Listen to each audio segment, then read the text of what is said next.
Here's my question, Seth.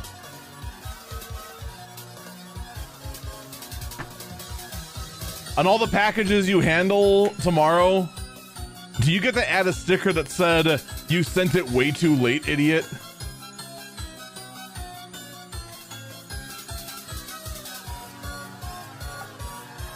That'd be pretty funny for like the first dozen. After that, it'd get too tedious, though.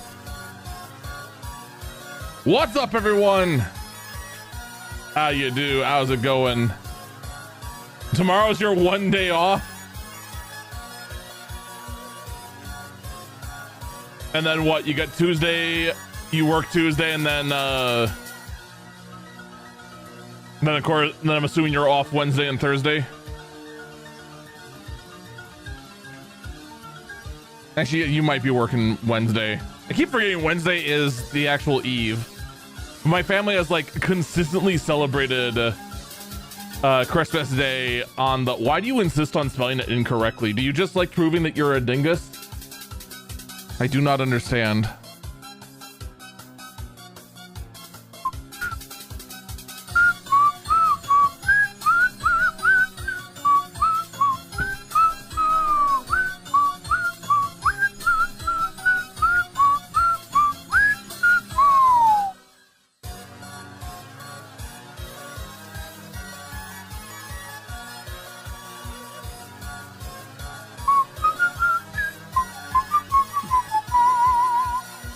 Tuesday, Wednesday, off Thursday, Friday, off Thursday, Friday, work Saturday, 2 days off. That's not too bad. Dingus egg. We can only wish we could accomplish what the dingus egg can. We unfortunately have to live knowing that we'll never measure up to the dingus egg. We just never will.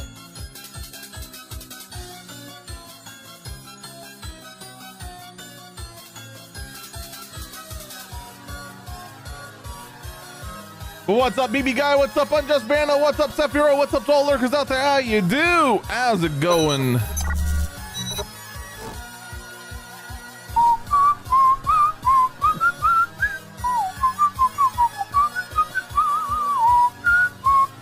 I still can't believe The Verge went subscription only. That's insane.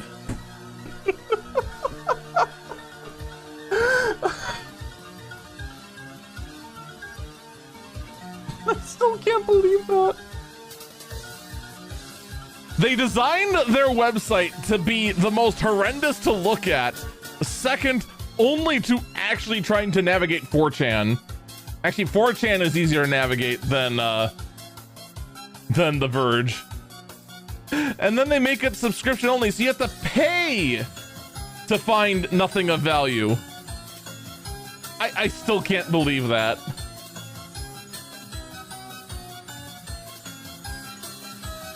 It's like me saying, hey, who wants to pay me $3 for this lottery ticket? Equal amount of value.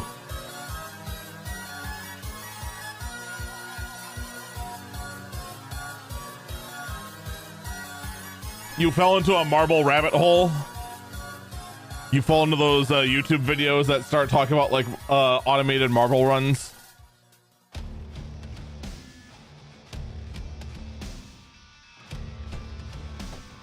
That is not how you got the Verge subscription, but A for effort. Ayo Shaw, thank you for the 80 months of continued support.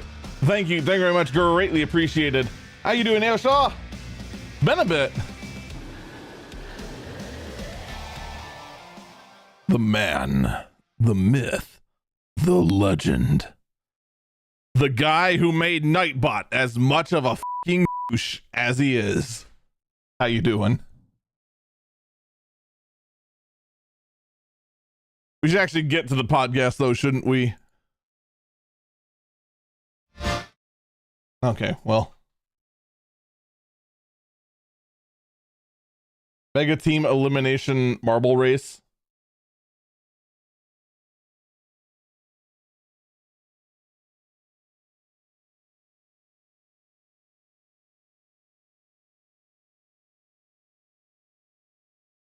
there's competitive marble racing.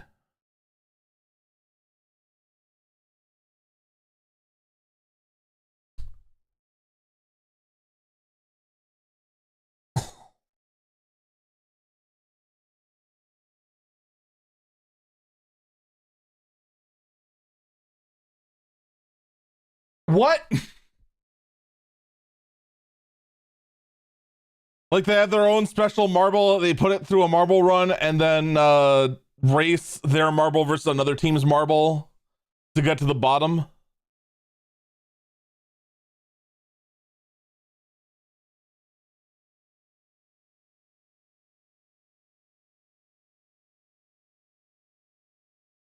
Just a bit engineering has been kicking your butt more and more by the day. Engineering will do that. Engineering will definitely do that.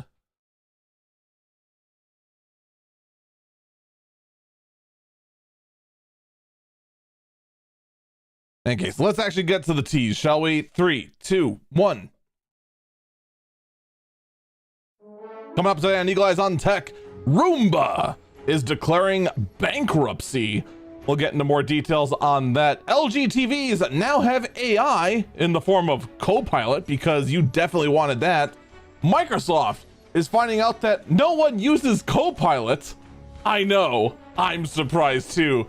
And China is taking a major step forward in being completely chip independent. All that and more coming up today on Eagle Eyes on Tech.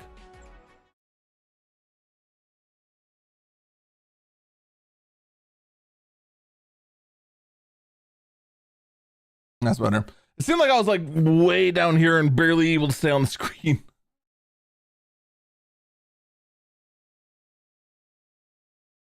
All right, 3, 2, 1.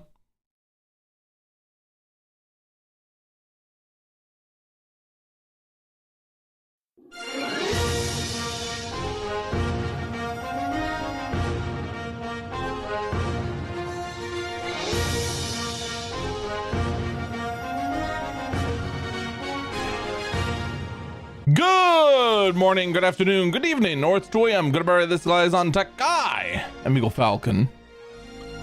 Ooh, the year is almost over. It's Christmas week.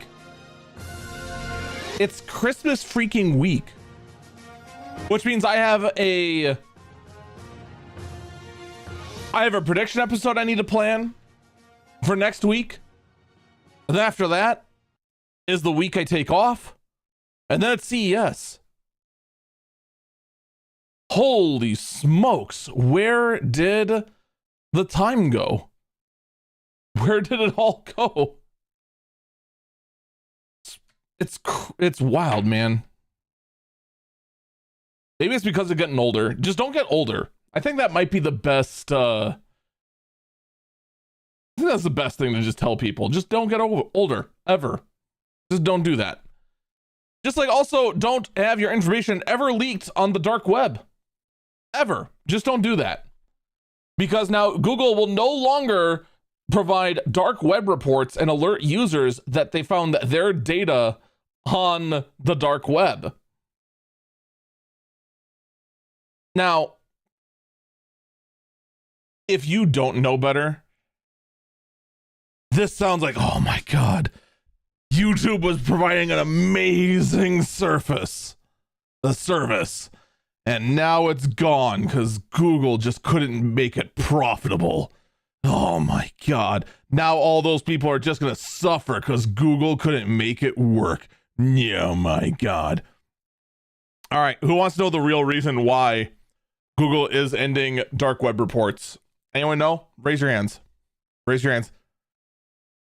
All right, now everyone else look at the people who raise their hands and laugh at them.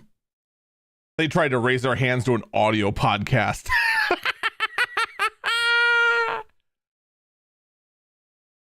I can't believe these people.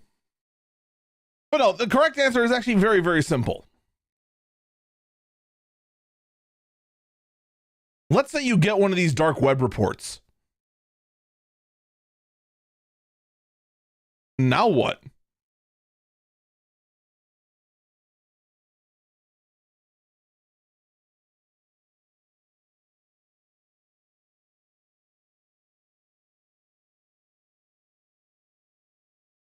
There's nothing you can do. I mean, once your information is now out there on the dark web, it's just like, well, not much you can do about it. Really, the best thing you can do is just try to, like, all you can do is just take preventive measures, because once it's out there, it's out there. It's done. And all the report's going to do is go, yep, you're done. You're cooked. It's ogre. And maybe something bad will happen out of it. Maybe something won't. Nobody knows.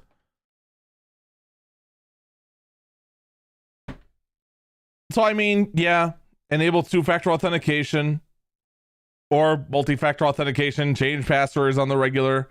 If you hear about a breach, go check your stuff. Passkeys are becoming more and more omnipresent and are probably a more secure method anyway compared to passwords, which are vulnerable to what's out there. I mean,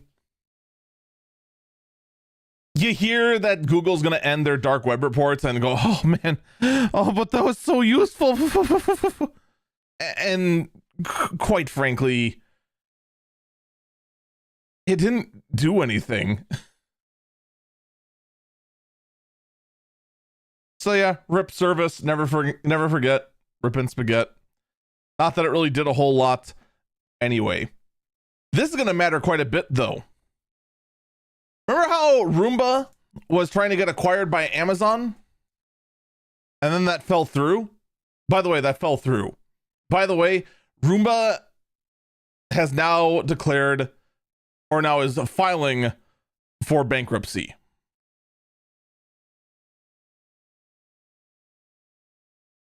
Yeah, it's a little unfortunate.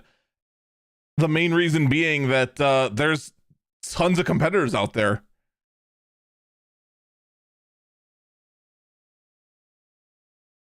The funny thing is that I'm willing to bet most of you who actually have a Roomba, it's not even actually a Roomba.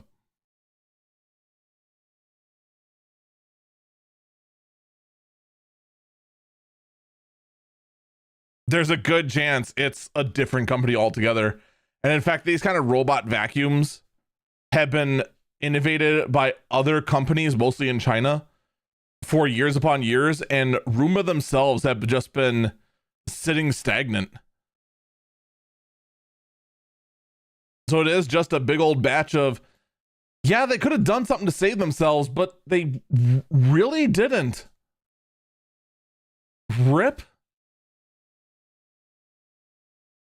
So, I mean, that's really the story there. It's unfortunate that iRobot is going under, but it just is what it is.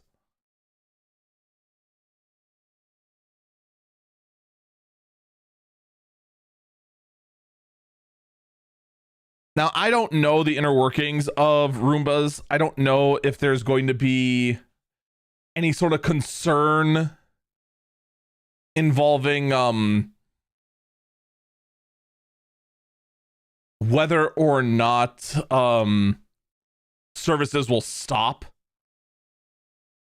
for Roombas.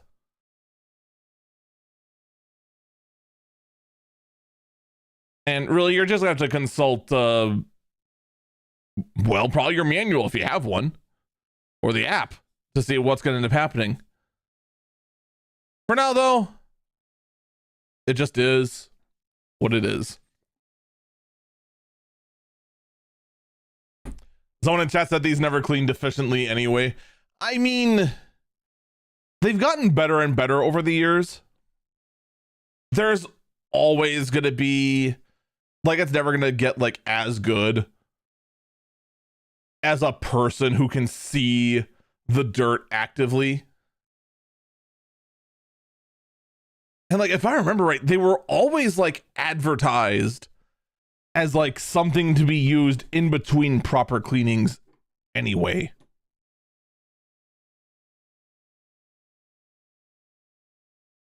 Someone in chat says all vacuum cleaners are called Hoovers. See, now that would have been funny if Hoover the brand are just ended up buying Roombas just to help just cement the thought process that Hoovers is just another name for vacuum cleaner. Funny enough, I can't remember the last time I saw a Hoover.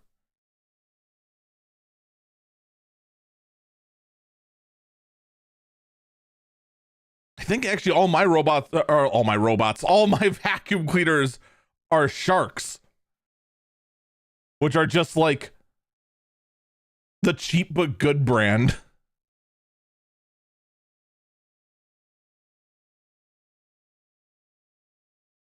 Now, well, new feature out of Amazon. Are you ready for this? You can now on Twitch set what kind of content is displayed for your advertising. If you're an advertiser.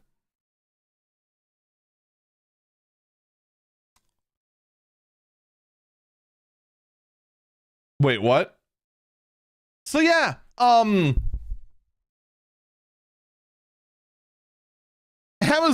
Multimedia Solutions have announced a comprehensive brand suitability controls that can now manage across Twitch and third-party web and mobile inventory sources through a one-step setup. All you do is fill out a form and you can control what kind of ads are on your content. So you can go ahead and say like, hey, I don't want gambling ads or weapon ads or drug reference or politics. You could go ahead and have these sort of things just exempted, which by the way is the exact same list of category exemptions that I had back when I had a podcast on Spreaker instead of Spotify. This is the exact same link in the exact same order. Here's the problem. The streamer has no control over this.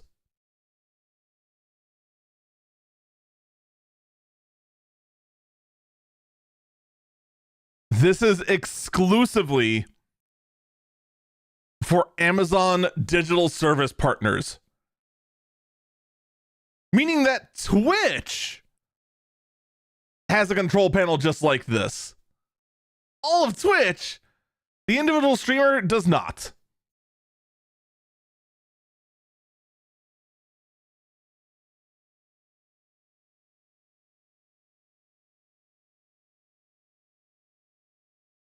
So yeah, one thing that's going around right now is the fact that there are apparently gambling ads on Twitch, despite the fact that gambling is not allowed to be streamed on Twitch. A hilarious double standard. And by the way, Twitch haters have the worst take on this possible.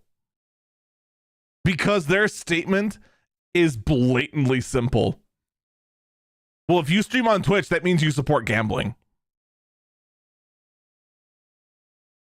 What? No. That's not how that works. Well, if you don't support gambling, you should leave Twitch then. But that's where my community is. Well, Twitch supports gambling, so you support gambling too. It's the most brain dead take I have heard in the longest time. Also, sports betting is gambling. Don't kid yourself for a second. Also, Polymarket is also gambling. And every other clone of Polymarket is also gambling. By definition. Not legally, though, for some reason. But I digress.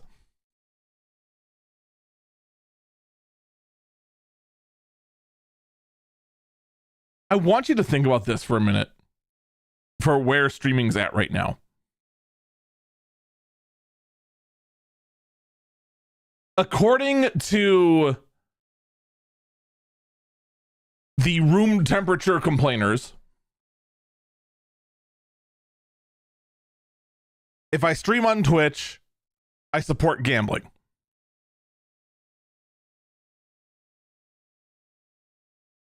Which therefore also by definition means that because YouTube also shows advertising of sports betting and other gambling, if I stream on YouTube, I also support gambling. And if I stream on Kick, I also support gambling because the entire platform is funded by crypto gambling.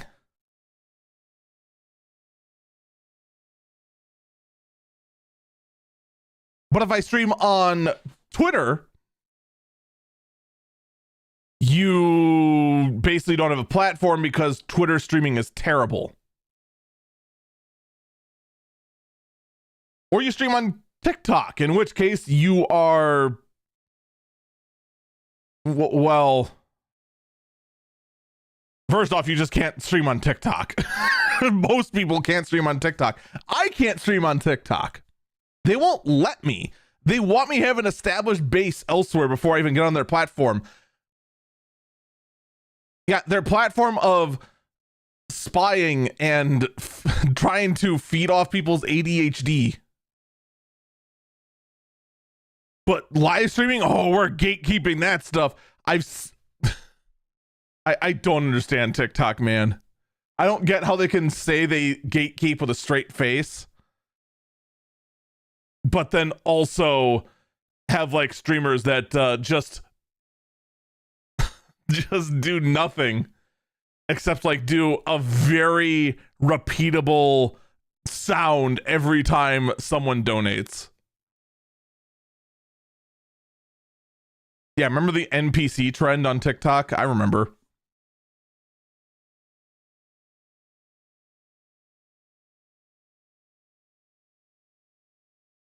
So yeah, I like the features. I wish they came to more people because this would be a huge win. This would be a huge win for streamers. Because I'd love to say no gambling ads.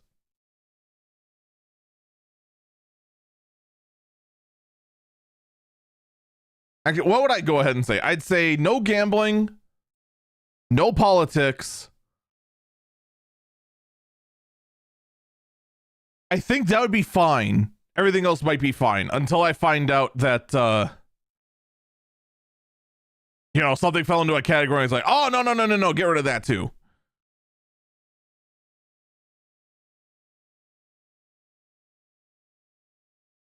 So, I mean, yay? Well, it is what it is. Speaking of it is what it is, Ford. Remember Ford, right? One of the biggest car makers in the world. Even though that whole landscape is really weird right now. But one of the first, one of the longest lasting. Ford's doing something very interesting.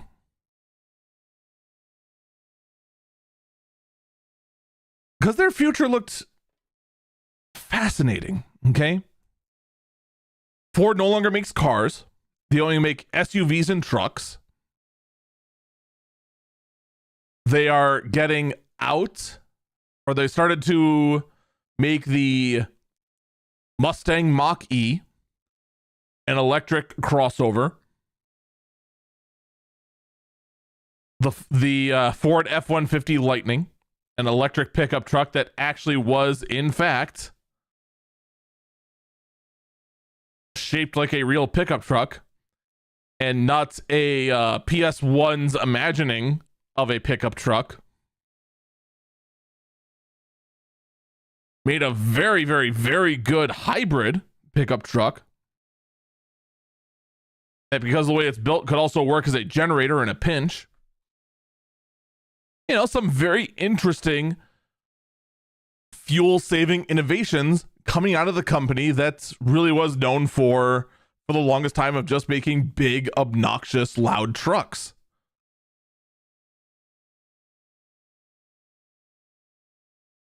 They have a new innovation. They are going to start making a battery storage business.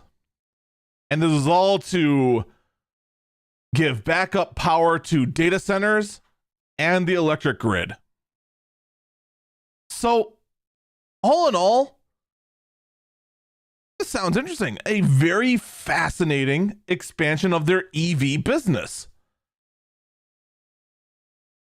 They already make batteries. They're having some success with their electric vehicles. You know, it's an interesting development. What's the catch? Who here knows why they're going into this business? There you go. First message since I said it. That's the catch. They can't sell the batteries used for their cars, so they're selling it outside of the car. The Mach-E and the F-150 Lightning are selling so badly that they are shifting away from EVs and instead selling those batteries to data centers and power company. Now, this is a very easy way to go ahead, like someone just said, and say, oh, they're just doing it to get in on that sweet, sweet AI money. And no, this is not a shift into AI. This is a shift out of the EV. And do you know why they're shifting out of the EV? There's two reasons. One, because the tax incentives to buy an EV are ending.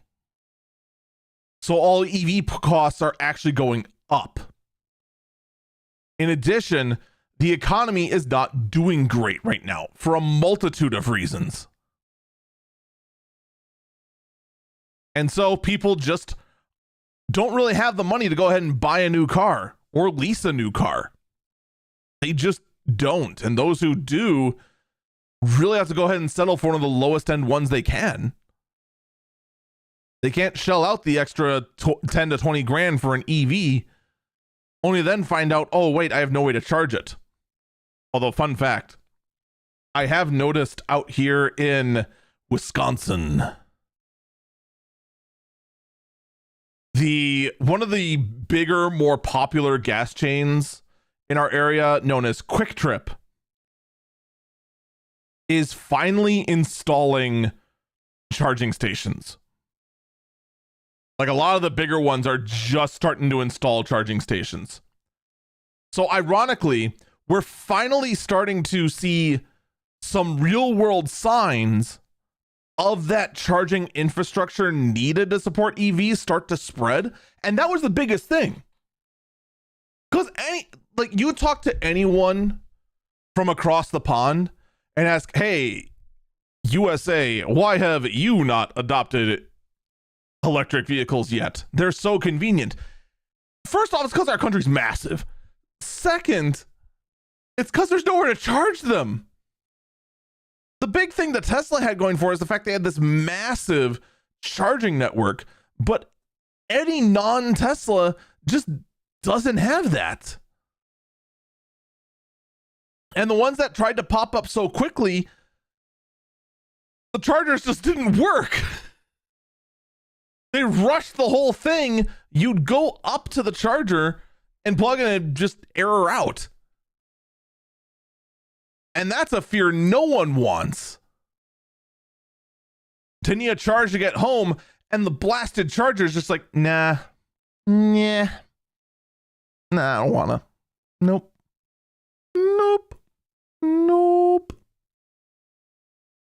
It's a terrifying thought.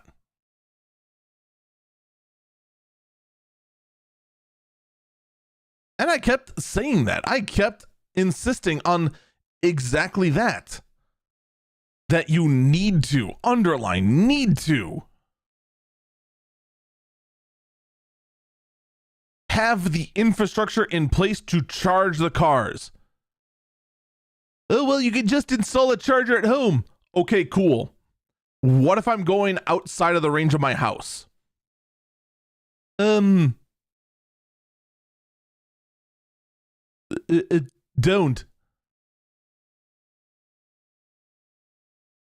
Someone in chat that I know is from across the pond says here all parking legally has to have one EV charger per 20 spaces. I could see that.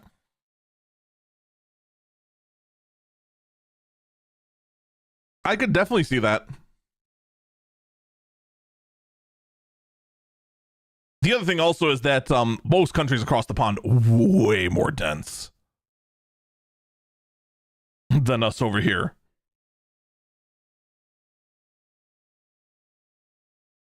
Because, like, if I were to, and we're not doing it this year, but if I were to take the trip to go see my extended family up in Ripon, I would have to leave here with a full charge, drive up there, hope I don't lose too much of a charge in the frozen winters of Wisconsin. And then about halfway on the trip home, I would need to charge.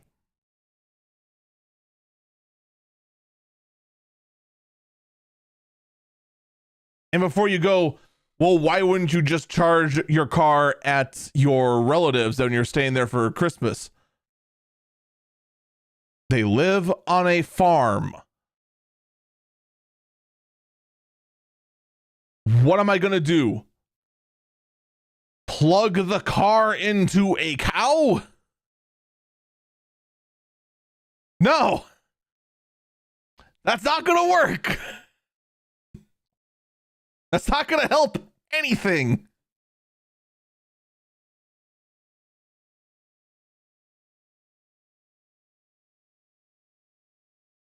Yeah, that's always one of... Someone in chat said slow charge it. You're still gonna need the real charge halfway home.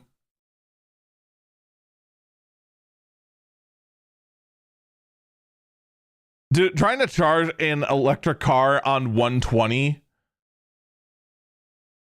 is the equivalent of trying to get a glass of water from a dripping faucet.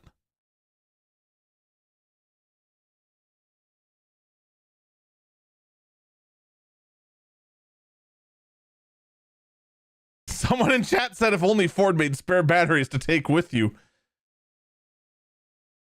I just don't see that.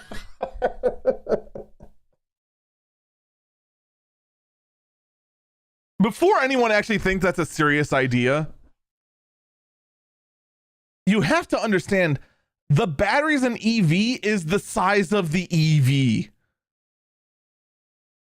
The overwhelming majority of EVs, their batteries basically make up the entire floor space. Your width and your length is the area of the batteries, and roughly like about a foot is the thickness of that battery pack. Like the batteries for EVs are massive. You are not taking a spare with you. But I will give you credit. That is funny. But oh well.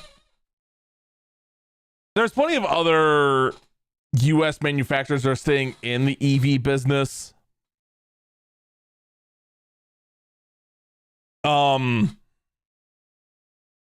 GM is staying in the EV business. They even have a new EV. I think I've talked about the new Chevy Sundrop. The like van that Chevy made. That's all electric. And unfortunately the van is just like a UPS truck and that's it. Like it is 1000% built for one thing and one thing only. Like if you want to go ahead and use it as a people hauler, you're now renovating the van. If you want to go ahead and have this thing be meant for anything but cargo, you're renovating the van. And it's just like, why, Chevy? You could have copied the Sprinter. You could have copied the Transit. You could have copied the ProMaster. No, you had to copy you freaking PS.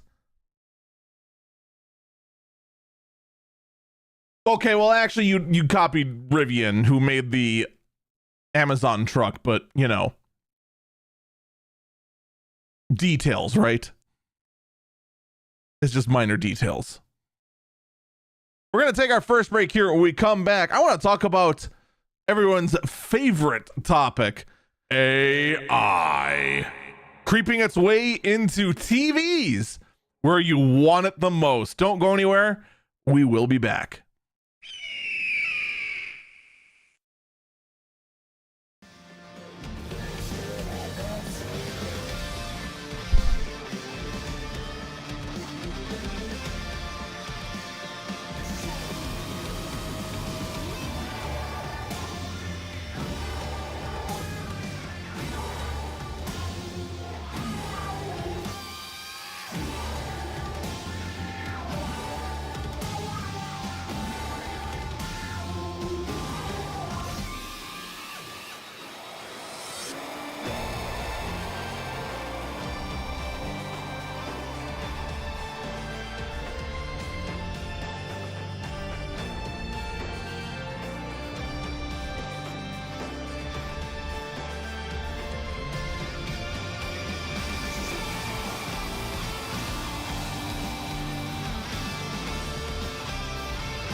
Do I think it'll be an easier Savage fight this of the tier? I don't know.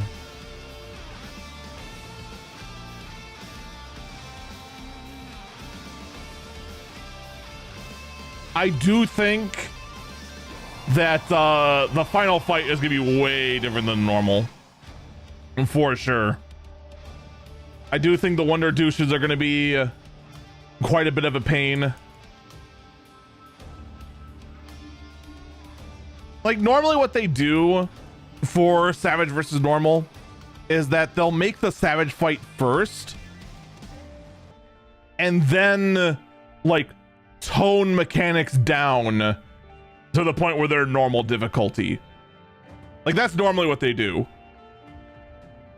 Sometimes though, there's so much they have planned for Savage and the fight is so hard in Savage, they make a totally new fight. The Lindworm definitely feels like a totally different fight.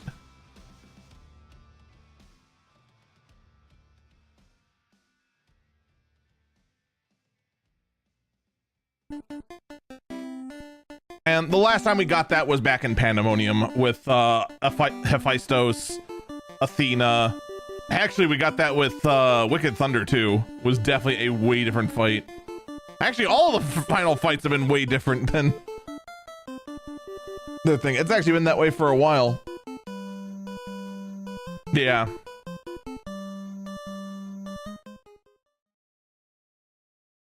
Do I think Lindworm would be a yeah.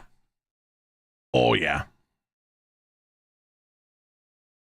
I would be stunned if it isn't. Now, what would be funny is they take advantage of the fact that he like is a like super regenerator, and they actually make it so that he like regenerates like a full health bar like every like 6 different times or something like that. So it's like 6 mini kills for him that he just keeps coming back like an obnoxious douchebag. I think they get annoying, but it'd be really funny.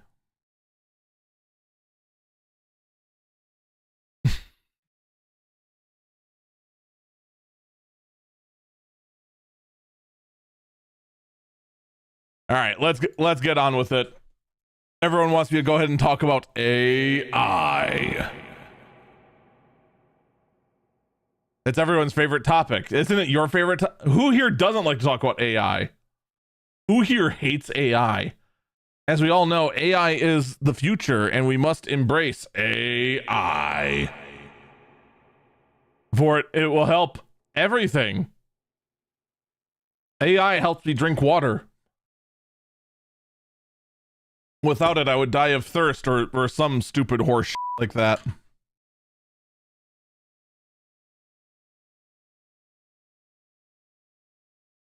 Net neutrality not the favorite anymore? No, not really. Net neutrality was a favorite topic when they felt like they could hang it over the head for political power and say like, oh, we need net neutrality or else. And people then started realizing, wait a minute. The internet's the exact f***ing same whether there is or isn't net neutrality. Nothing freaking changed.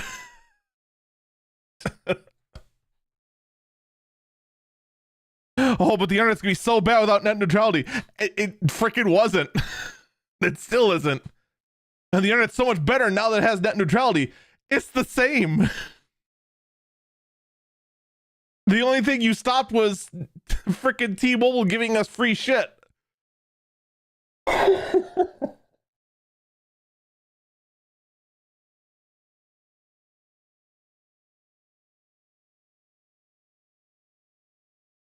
Yeah, nobody gives a shit about net neutrality anymore. Maybe next election cycle they'll try to bring up net neutrality as a key issue. In which case, I will sit here and I will laugh. If the podcast is dead by then for whatever reason, I will bring the podcast back just to laugh at them. AI neutrality. I wouldn't mind AI neutrality. All right, here's my new proposal. Here is AI neutrality. All right, AI continue doing what it does, but you only get to have half of the RAM produced. The other half has to go to the rest of the freaking world. And AI, you have to share with the data centers because you. There's AI neutrality. Telling them to stop be a gluttonous fiend with all of our hardware.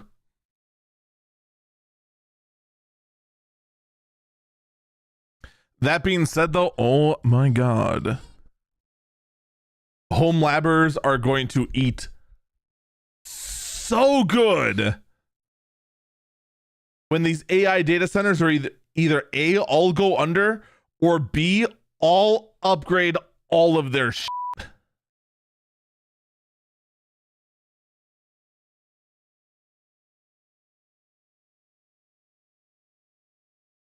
All right, 3, 2, 1.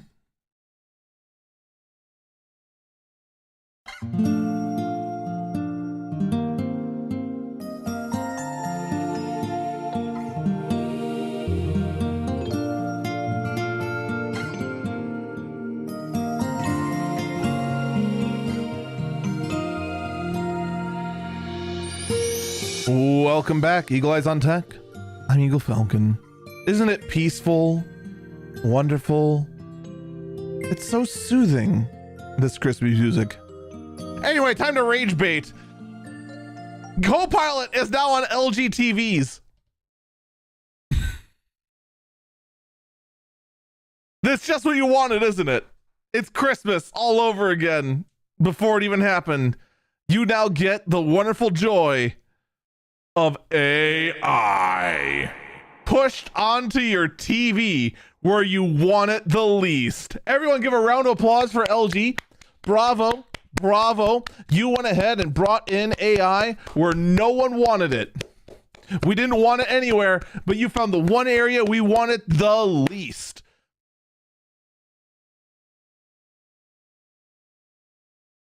You know what's hilarious? I have had a home theater guy say he was jealous of my home theater setup because it didn't involve a freaking smart TV.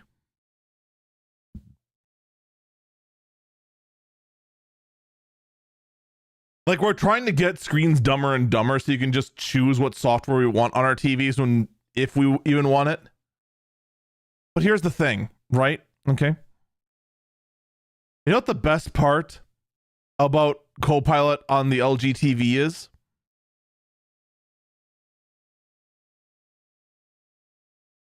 It doesn't go away. It's just there. Always watching. Seeing what you're doing. Just always sitting there. Using your watch habits to go ahead and support AI. Now, of course, everyone universally hated this. Because who wants flipping AI on their TVs? Most people don't even want the basic smart TV functions that are already built into your TV. Well, don't worry, because a few days later, LG decided they're going to let you delete the unwanted Copilot shortcut. It's still there. It's still in the background. It's still watching you with its AI eyeballs, seeing everything you do. But don't worry, the shortcut is gone, so you feel better about yourself.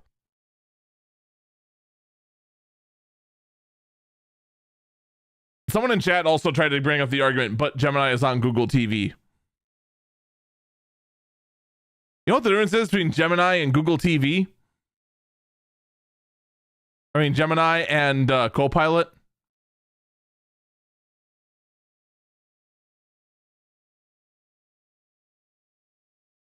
Gemini actually does something. They're both unwanted, but at least Gemini gives the illusion of actually doing something.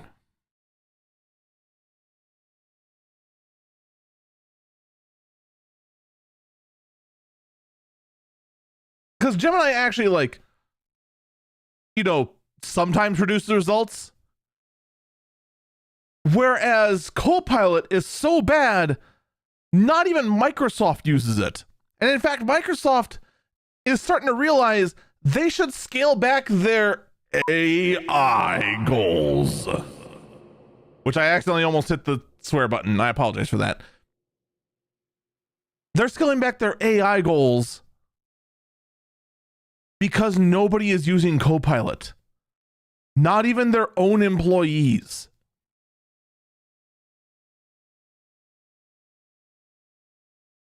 And before you go, oh my God, the demand's not there.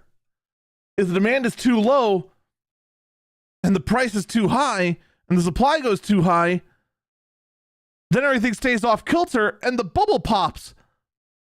Well, yes, but don't get your hopes too high. Because one of the big things here is that it's Copilot specifically.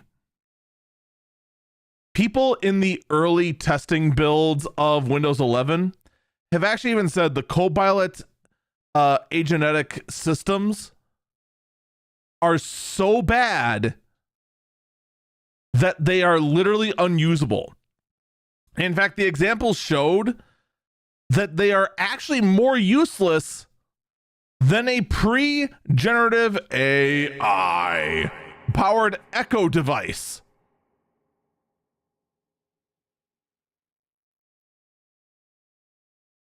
That's where we're at.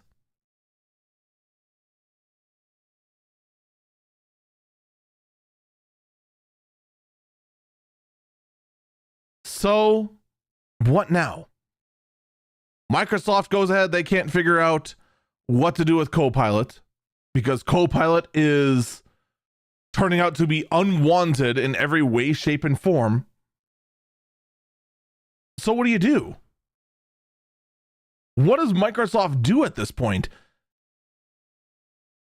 They've doubled down like nobody's business on all of this AI stuff. So what do you do?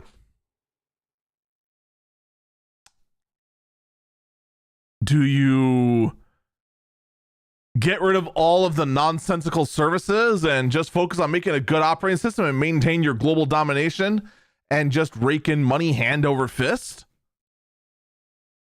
Or do you continue to double down on AI? Because clearly it's the future.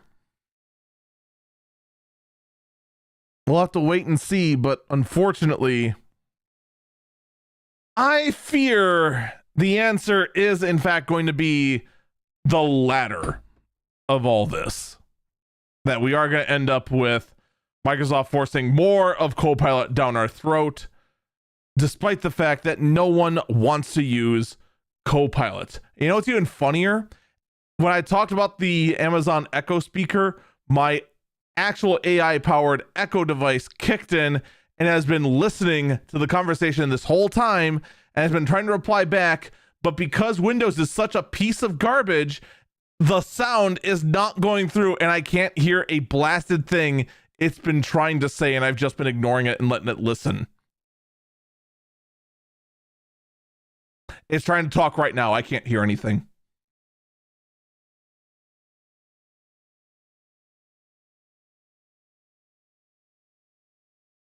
Someone in chat said you should be using Linux anyway. Honestly, if your operation can use Linux, use it. It's gonna be better for you anyway. My entire setup is way too dependent on Windows. So it's kind of just hard for me to go ahead and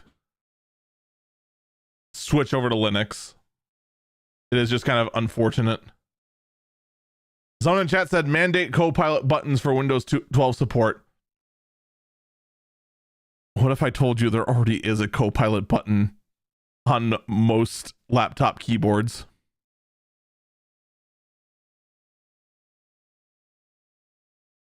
And the only real exceptions out there are desktop gaming keyboards. And that's pretty much it.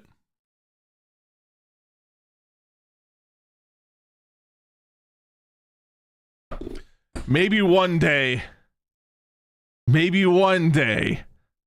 will get Microsoft to see the error of their ways. Unfortunately, that day most likely is not today. It's still trying to listen to me and still trying to talk. It can't, you literally cannot be heard.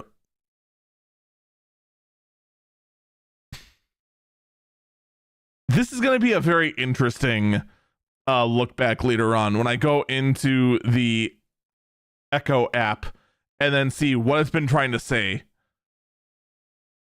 Because I still can't hear it. It's still trying to listen. It still keeps listening in, and it still keeps trying to say something. It can't. It must scream, but it has no mouth.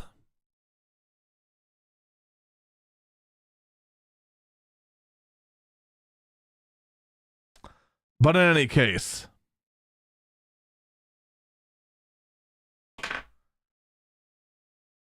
OpenAI had a brilliant idea, though. They decided, in their infinite wisdom, to go ahead and build another AI to test itself and then code more AI agents.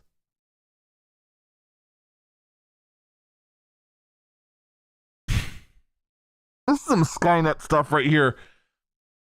OpenAI has built an AI solely for the purpose of building and improving AI.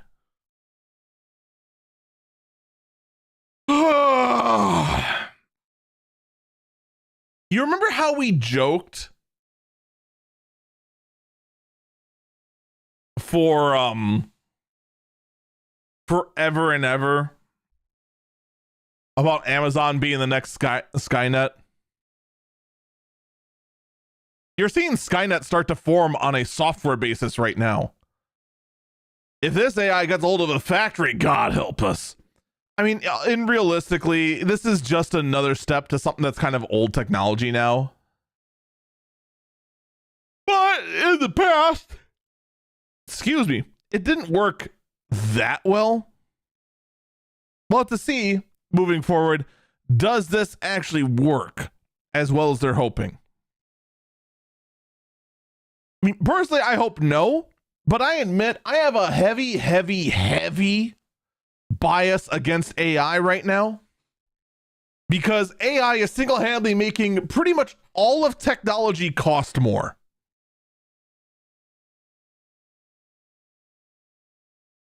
So I very desperately just want the bubble to pop for all these AI companies to go under so that the technology for common man can go back to not 400% markup.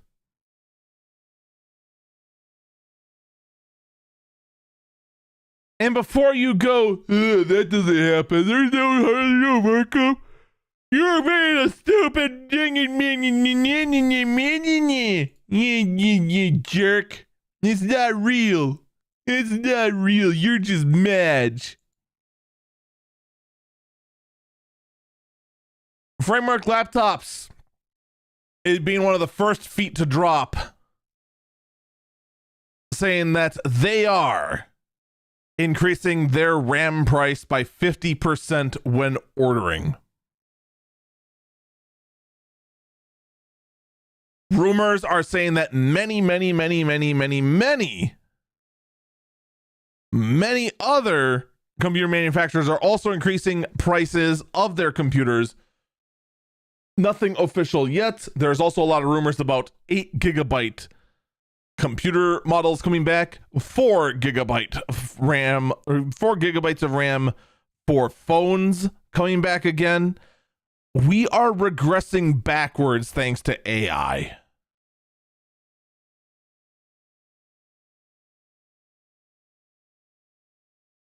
Someone in chat says the OpenAI strategy is to be too big to fail. Well, that's their plan. Here's the problem. Eventually, the people who have money invested in AI, into OpenAI, and the people who have loaned OpenAI money will want to see their money. Basic economics, no matter how much other shenanigans happens, basic economics has to apply eventually.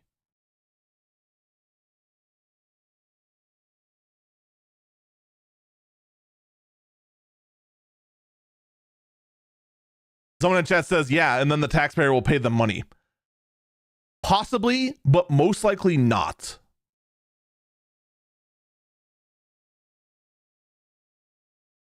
Because for any sort of bailout to happen,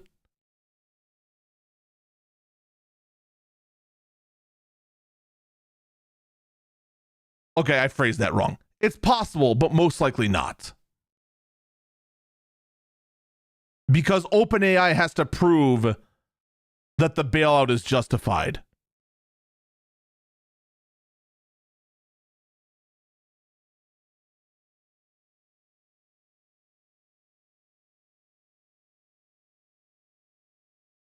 Like, you have to say, oh, it's definite. Oh, it's definite. It's so gonna happen. Oh, OpenAI has to be bailed out. No.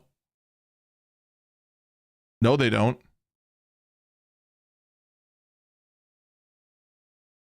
Will they? Maybe. The thing is that for a bailout to happen, you have to go ahead and prove that you're of value.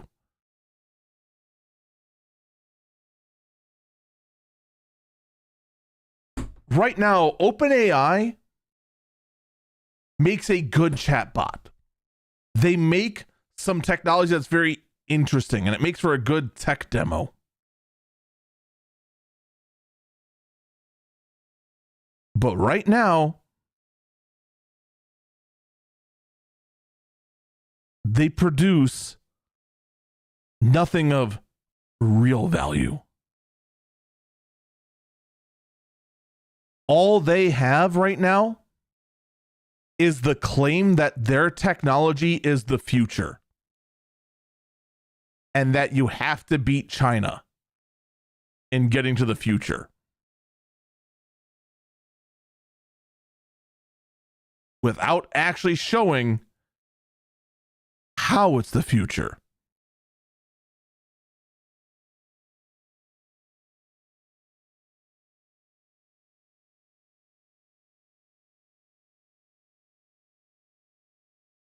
Because right now, the entire tech sector is going under.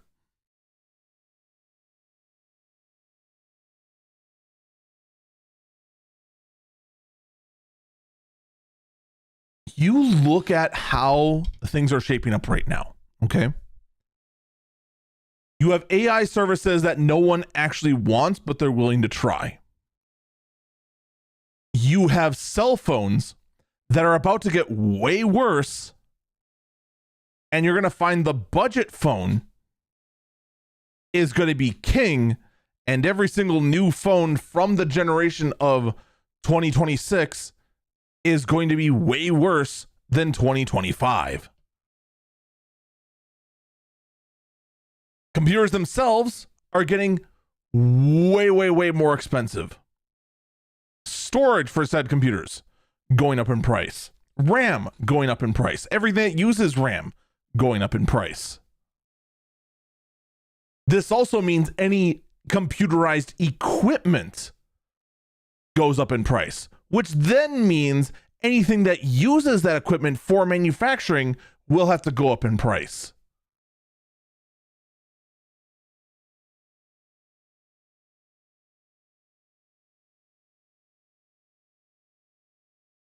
Like, for everyone that goes ahead and says that RAM is just RAM, who cares? I already got a computer, I'm fine. This is going to affect way more than most people believe. Because depending on how long this lasts, this has potential to, in fact, affect everything.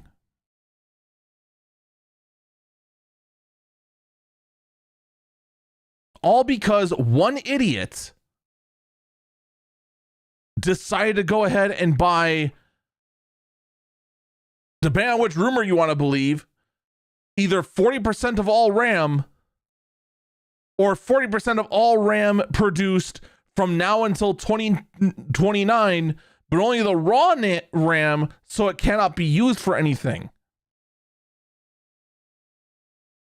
Depending on which rumors you hear, you either have an idiot or a really, really big idiot.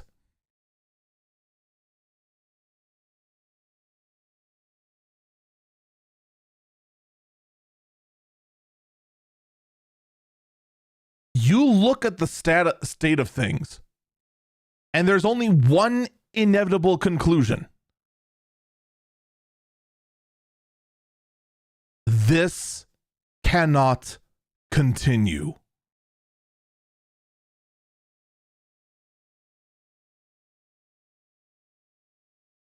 You cannot have one idiot drive the global economy into the ground because he went ahead and bound up all the fabs for all the RAM. Something will happen. What that something is, I don't know.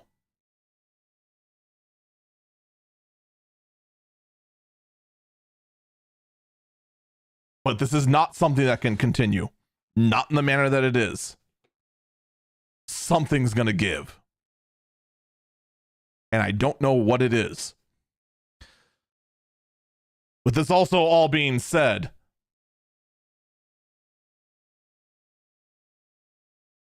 well, people in chat are just like, yeah, you can. He's doing it right now. I said it cannot continue. Not that it cannot be done. That's the big thing.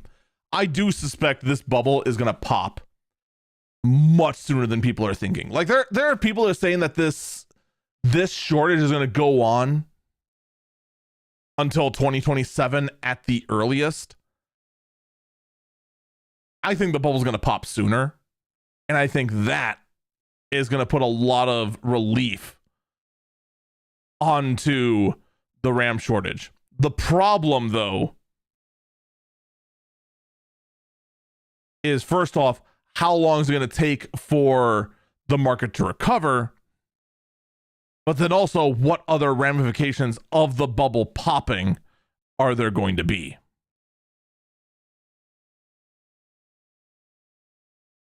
That being said, you would have thought that economists could have seen, this sort of bubble coming. Since, we've seen this before. We've seen this almost a much lesser, I would actually say the .com bubble is actually not as bad as this. This is worse than the .com bubble.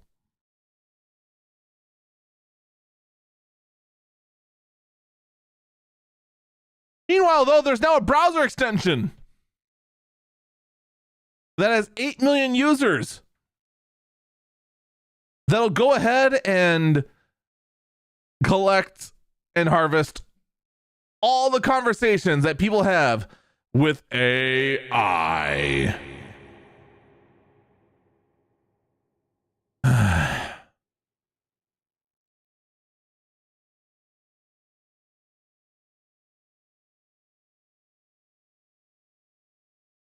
Cool. Thanks. Someone in chat said the problem is that this time the money is actually coming from the companies themselves, so nobody can bail. Yeah, it's going to be, like I said, I cannot even begin to fathom the kind of damage that can occur by the AI bubble popping. I don't think anyone can correctly predict what kind of damage we're going to see when the AI bubble finally pops. But it's going to pop. And I think it's going to pop sooner rather than later.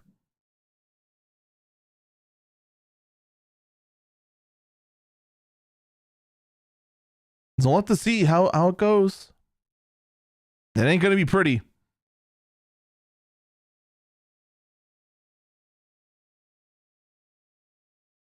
This being said, though, we've now got new browser extensions solely for the purpose of mining more and more data from AI for AI.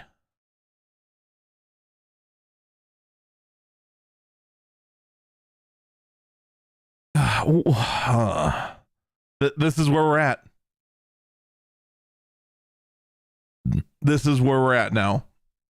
We're just harvesting data from other AIs. That just is what it is. Meanwhile, YouTube is letting creators go ahead and make more playable games using Gemini 3. Yep. You can use AI to make AI slop video games within YouTube. Oh boy. Isn't that great? Isn't that fantastic? Isn't this what everyone wanted, though? To go ahead and just make crappy video games using the power of AI?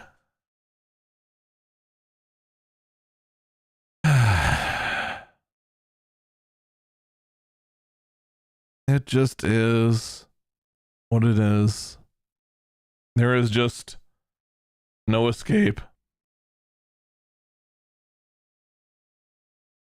There is just no escape.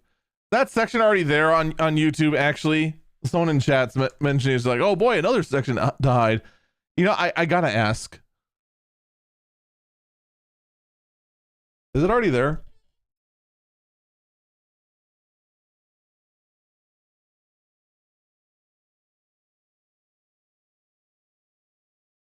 I don't think it's there for me yet.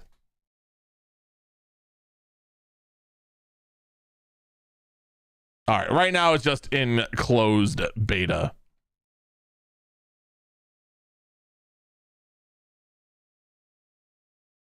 So yeah, we'll have to see how it goes down the road. In the meantime, we just shake our heads that much more.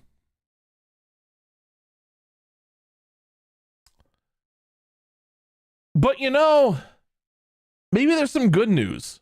All right, hear me out. All right. In the immediate term, RAM prices go up, right? Okay. And SSD prices go up, right? Which means that people who thought about building a PC might just wait for the bubble to pop and the price to go back down. Which then means the rest of the components should go down in price as supply exceeds demand. Right?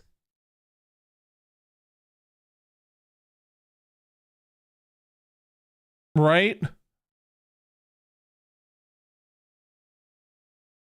NVIDIA plans to cut supply of the low-costing RTX 50 series GPUs in half, all due to memory shortages. This is according to a report saying that GPU production is supposed to be cut by roughly 30 to 40%,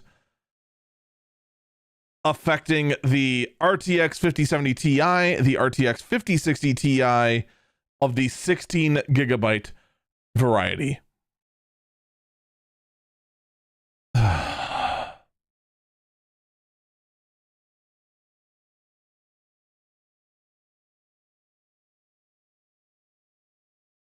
I just can't even.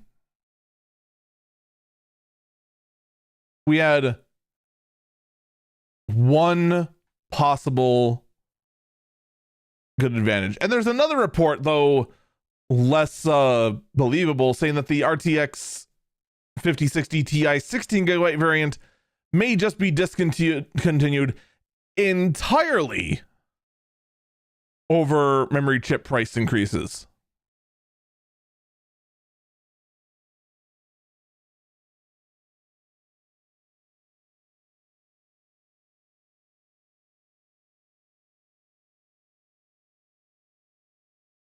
Just all you can do is sigh. All you can do is just shake your head and sigh.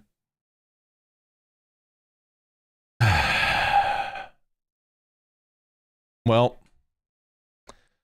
that just is what it is. I think we need a breather. Let's take a break here. When we come back, let's talk about how Windows 11 makes you wish you had more RAM, but you actually don't. Don't go anywhere. We'll be back.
So fun story.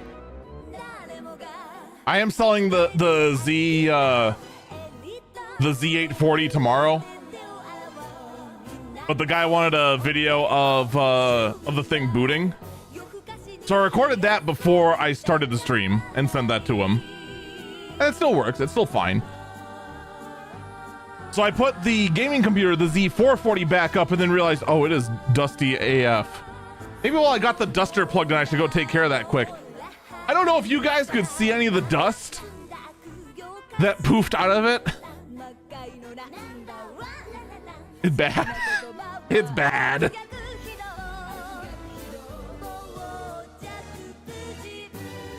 Just for you, Unjust.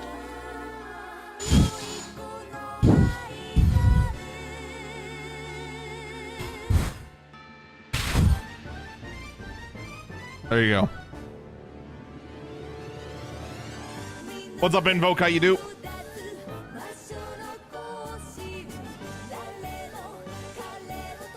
Yeah, ASMR. The ASMR of...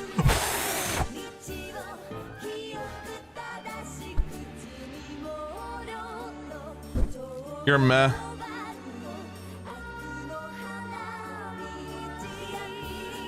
I wonder if this will work.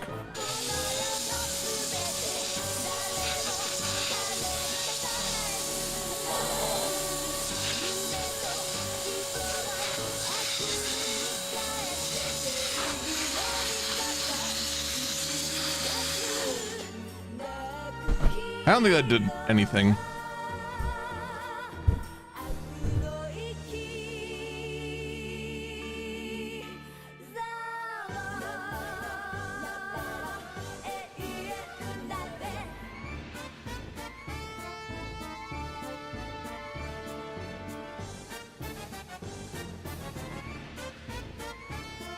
All right.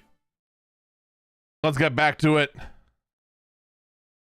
3, 2, 1.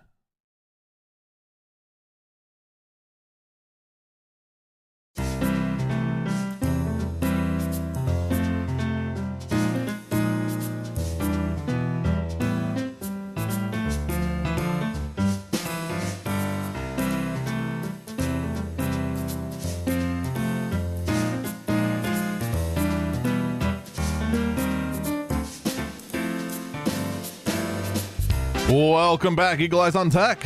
I'm Eagle Falcon.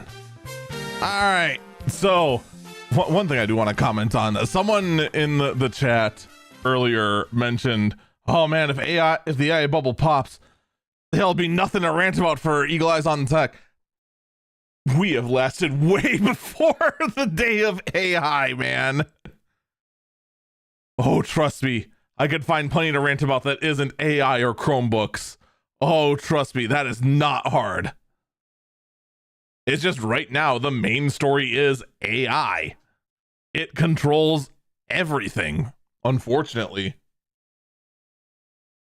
Making matters even worse, a new feature within Windows 11 is going to make you swear. Because it is a known CPU, RAM, and disk IO hog on Windows 11, and it's about to be on by default.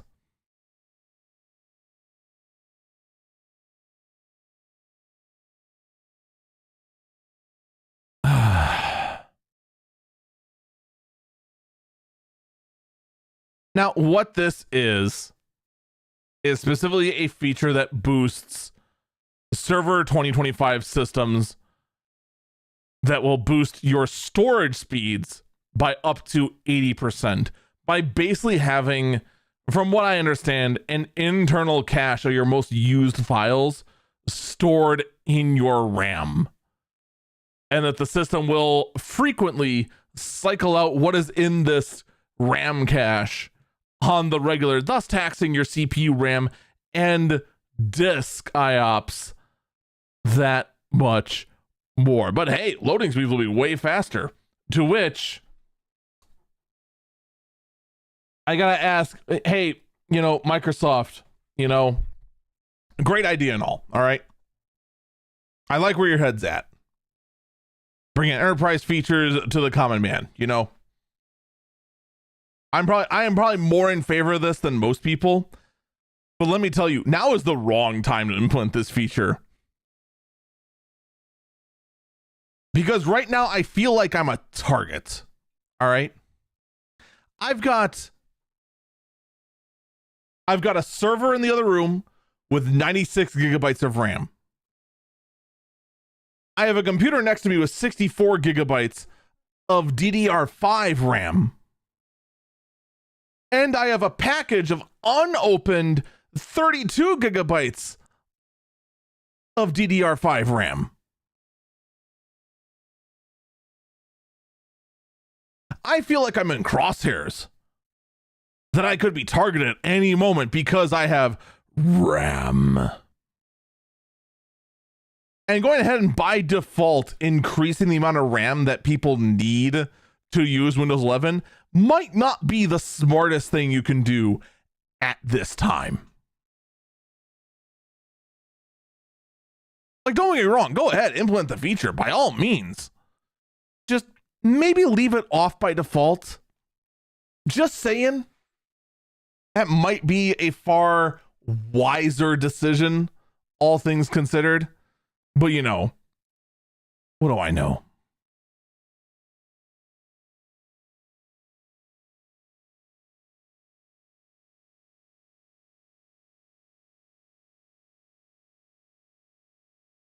Meanwhile, though, we have an update on the whole Operation Bluebird thing going on. For those who don't know, Operation Bluebird is an attempt by another company to go ahead and take the trademark of Twitter to start up real Twitter.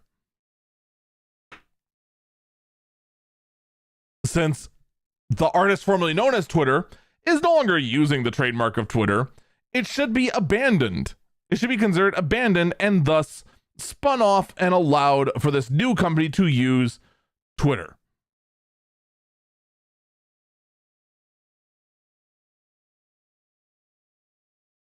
Now, my first thought when I heard this was, I don't think you can do that, but all the power to you, because it would be really funny.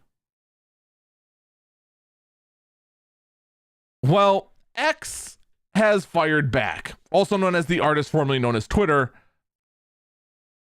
saying that you cannot go ahead and declare our trademark abandoned.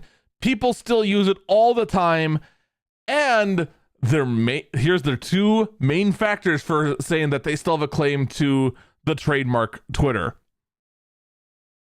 The majority of people still access x.com by typing in twitter.com and using the redirect. In addition to the vernacular used within the application being used as tweet and retweet instead of post and repost.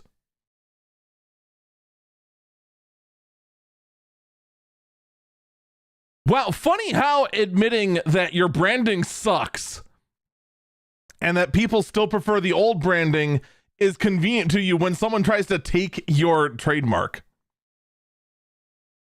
Now, to be clear, I expected something like this. I didn't think that Operation Bluebird had much of anywhere to go, but I was still rooting for them for this exact reason. Because now we got Elon Musk admitting that, yeah, the name X.com kind of sucks and nobody actually calls it that. We all still call it Twitter.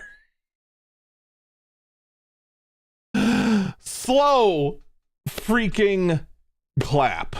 Good job. Good job, dinguses. You did it.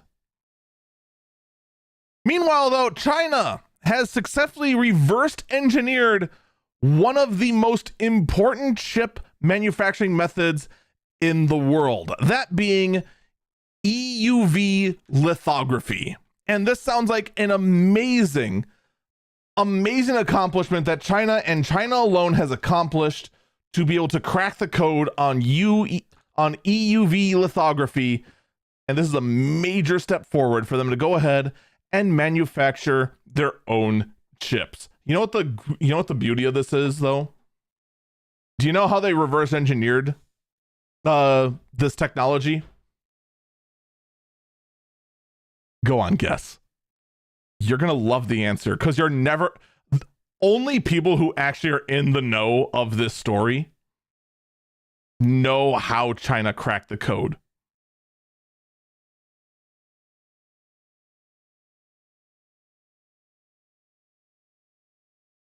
AI is a good guess.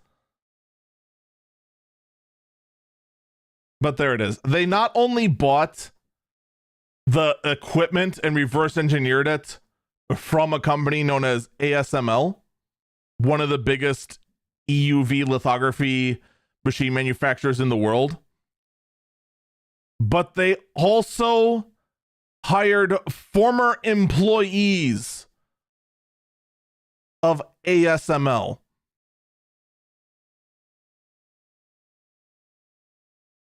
Because China couldn't figure out how to do it themselves,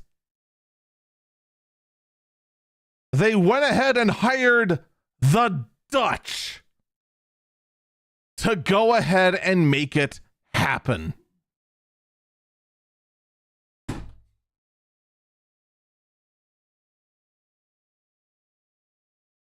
I mean, it works. If their claims are true, they have in fact cracked the code on EUV lithography, then hey, their plan worked. And I guess in the world of this game, it's not stupid if it works.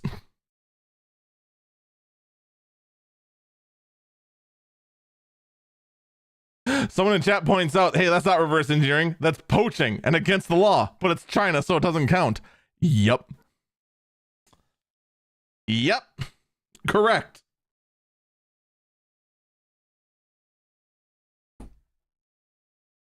That is pretty much exactly the case. That being said, though, if I believe the company is ASML. I am taking just chat's word for it, but I'm fairly further. Yeah, it's ASML's.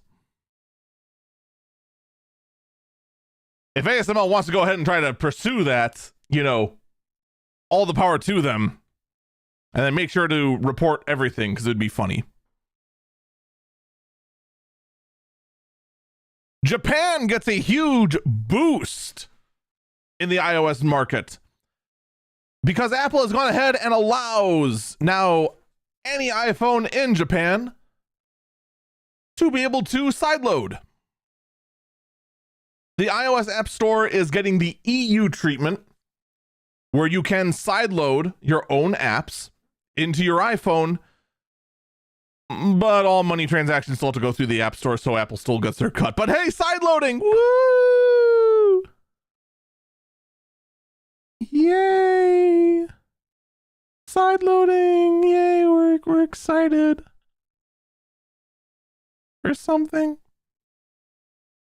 You know, I'd say that, you know, all the emulators in Japan rejoice, but maybe it's just all the Nintendo lawsuits, but I'm fairly certain emulation is frowned upon in Japan. I actually am not 100% sure. But at the same time, hey, good for iPhone users over in Japan. For it does, in fact, make your experience quite a bit better. So all the power to you. All the power to you. Now, right now, Apple is going through some interesting times. There's some very interesting shifts happening in the structure of the company. Who's going where? But here's something I didn't expect. I did not expect this headline. Well, first, let's start with this. If there's one thing Apple is known for, it is their unboxing experience. Apple is legendary in their ability to package a product extremely well and have it feel like an experience when you take it out of the box. It is actually really good. That being said, don't stab an Apple box. You will be sad. Bad things will happen. So the problem now is that everyone has copied Apple. Everyone has kind of figured out the sauce on how to package like Apple. So Apple engineers need to step up their game.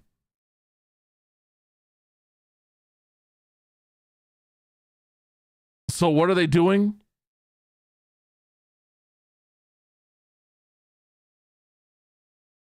We have this headline. Apple engineers are inspecting bacon packaging to help level up US manufacturers.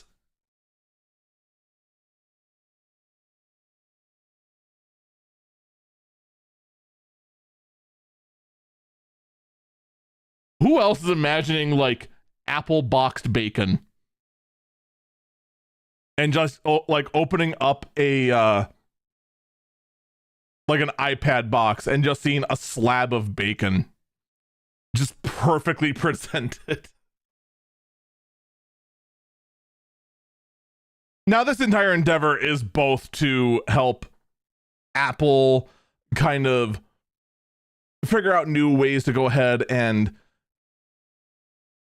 increase their own packaging experience, but also to help share it with other lines of manufacturing. So it is a two-way street here.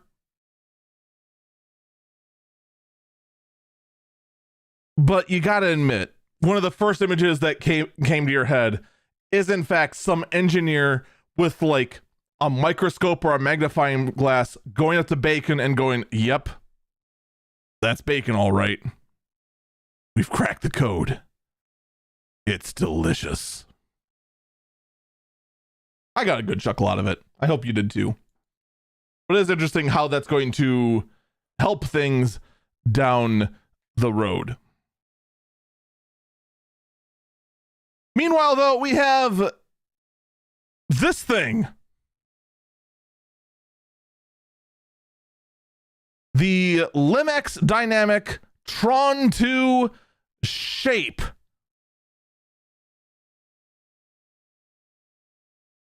What appears to be a lunchbox with legs.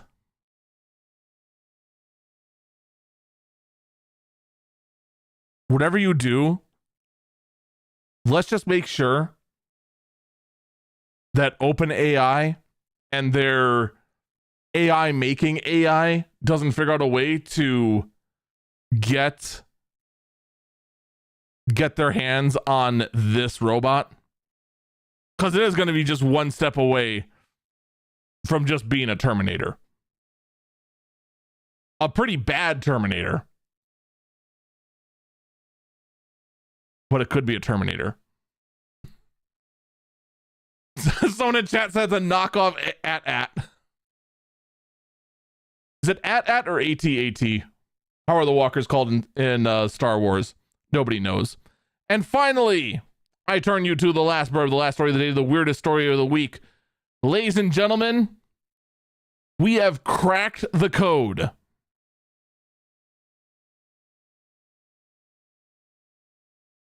We have cracked the code on ADHD and have found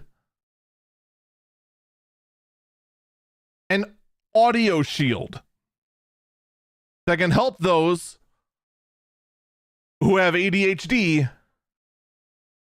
focus on daily tasks unmedicated.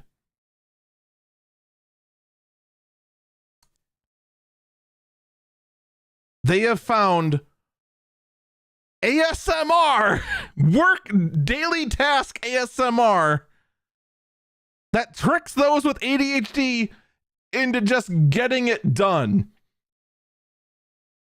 To which my first instinct is BS. There's no way. But as someone with ADD-like tendencies, but not exactly, I'm willing to go say, prove it. Do it. You have a thing. Let's see if it does the thing you say it is. Because I don't believe you. I have serious doubts. But you know what? If it does work, hey, all the power to you. So, anyone who hears about this, anyone who just, what the heck? But I mean, good. I mean, grats, I guess. Still, very, very interesting. Someone in chat too was also wondering, how was the robot not the last story? Now you know, folks. That is going to do it for this episode of Eagle Eyes on Tech. Thank you so much for listening. I do encourage you to check out my other works, youtube.com/EagleFalcon and twitch.tv/EagleFalcon. Take care, and I hope you have a good day. Bye-bye.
See, now here's the problem. All right, you found sounds of work gets them to focus on work.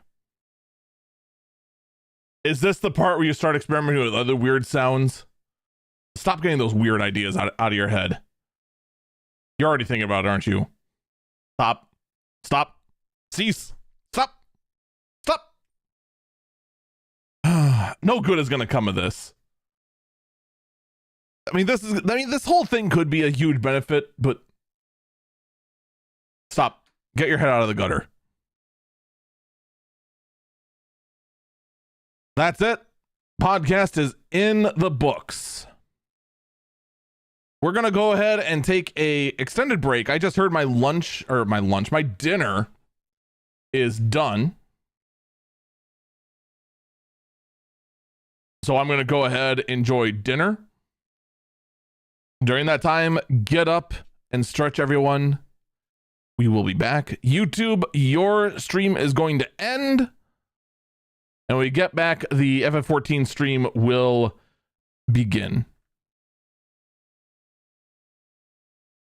I just need to go ahead and get the character positioned in a good spot. Which there truly can only be one spot.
All right, we'll be back.